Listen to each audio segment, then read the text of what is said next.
आज अपन हिंदी में पढ़ेंगे भाषा क्या है। भाषा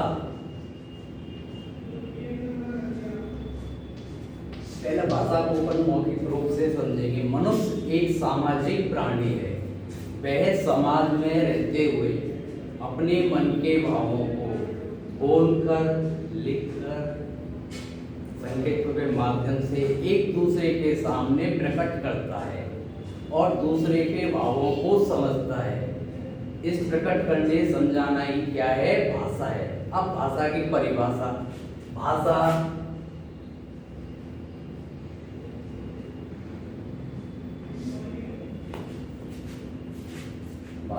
एक ऐसा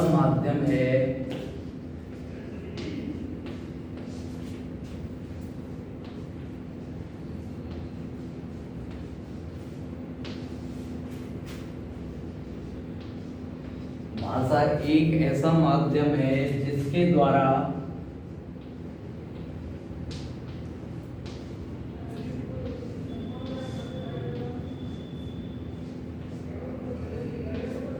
जिसके द्वारा मनुष्य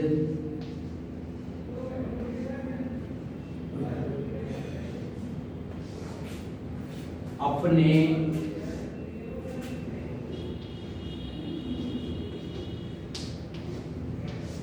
मन के भावों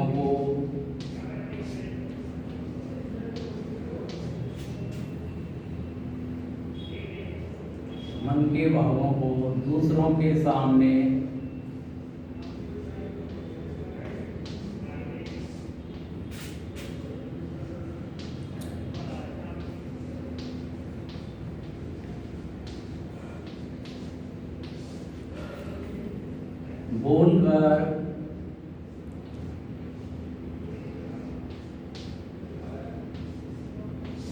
बोलकर प्रकट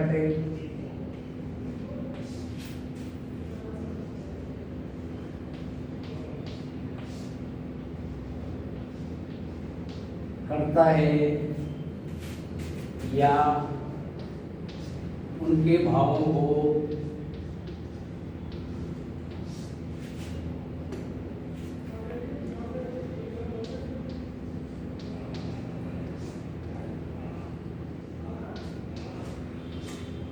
समझता है।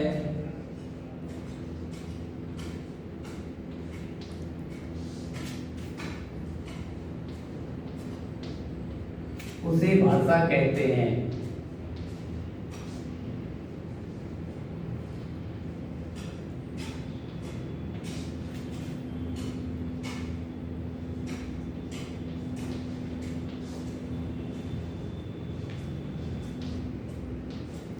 अब परिभाषा क्या हो गई। अब देखिए भाषा एक ऐसा माध्यम है जिसके द्वारा मनुष्य अपने मन के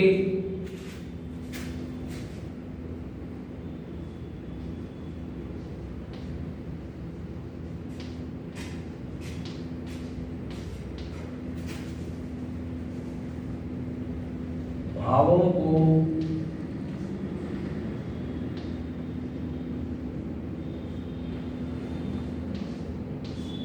दूसरों के सामने बोलकर प्रकट करता है या उनके भावों को समझता है, उसे भाषा कहते हैं।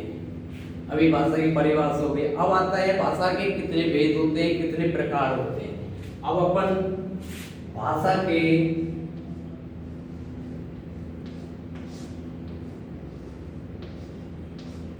तीन भेद होते हैं।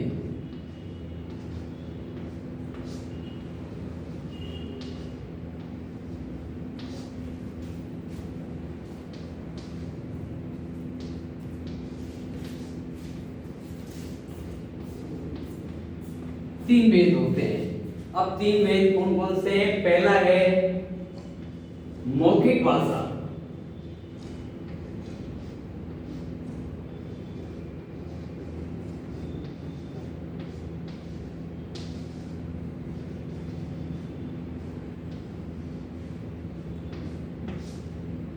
दूसरा है लिखित भाषा।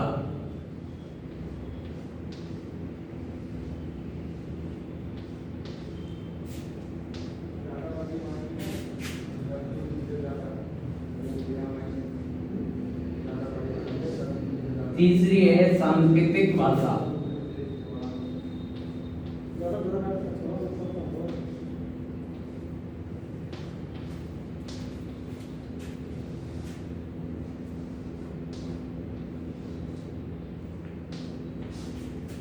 अब देखिए भाषा के कितने भेद होते हैं? 3।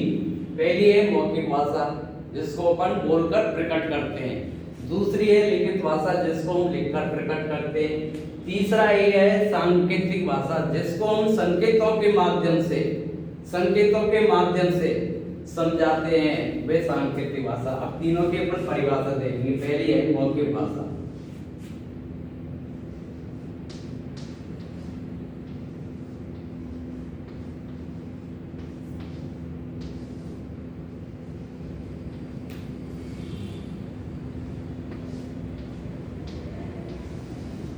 अब देखेंगे अपन, पढ़ेंगे, लिखेंगे। मौखिक भाषा जब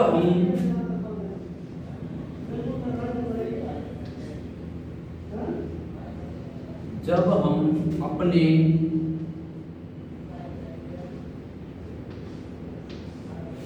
मन के विचारों को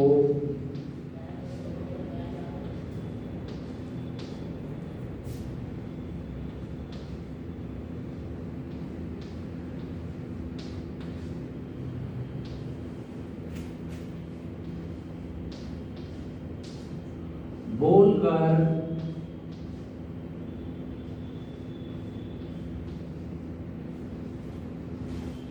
प्रकट करते हैं,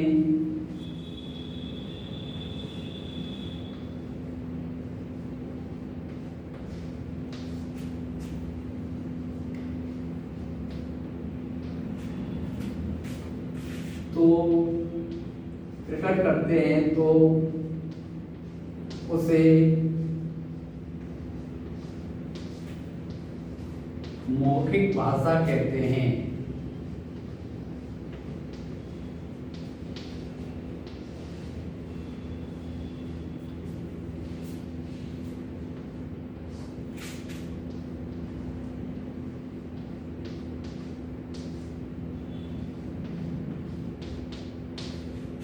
अब देखिए मौखिक भाषा जब हम अपने मन के विचारों को बोलकर प्रकट करते हैं तो उसे मौखिक भाषा कहते हैं। अब मन के विचार कैसे? जैसे अर्धवार्षिक परीक्षा में आपकी मौखिक परीक्षा होती है, हम कुछ प्रश्न पूछते हैं, उसका उत्तर आप बोलकर देते हो, मौखिक रूप से देते हो, वो क्या हो गया? मौखिक भाषा होता है। दूसरा है लिखित भाषा।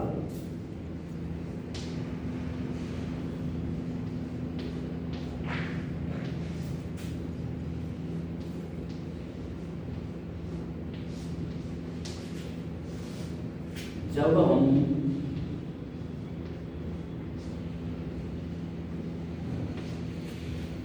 अपने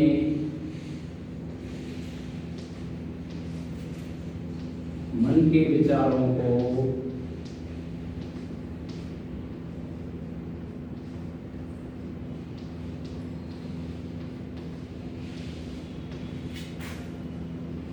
लिखकर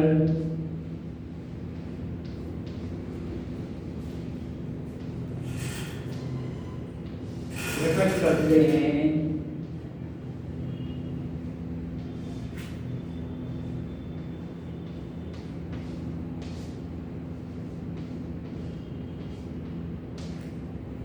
उसे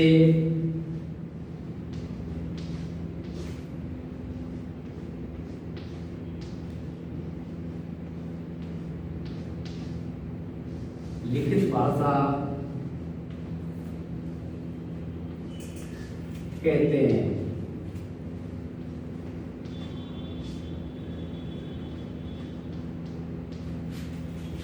जैसे आपको वार्षिक का परीक्षा है, परीक्षा का पेपर हल करने दिया जा रहा है, आप कॉपी में उत्तर लिखते हो तो वो क्या हो गया? लिखकर प्रकट करना, ये लिखित भाषा है।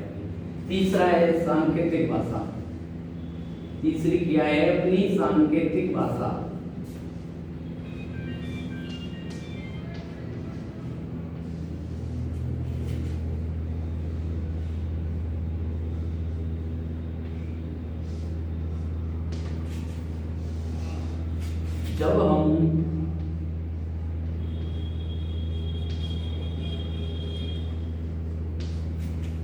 अपने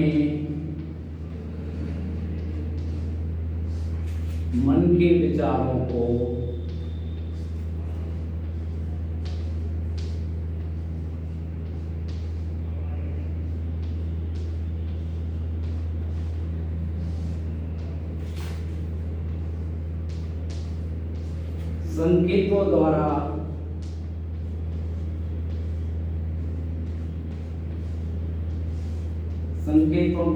संकेतों द्वारा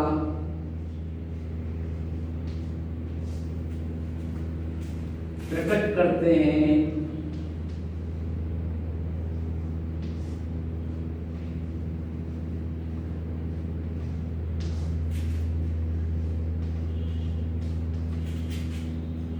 तो से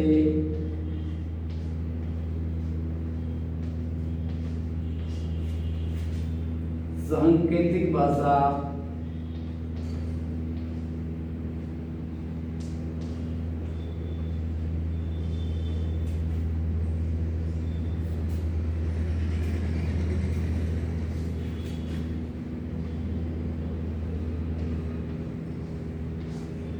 कहते हैं।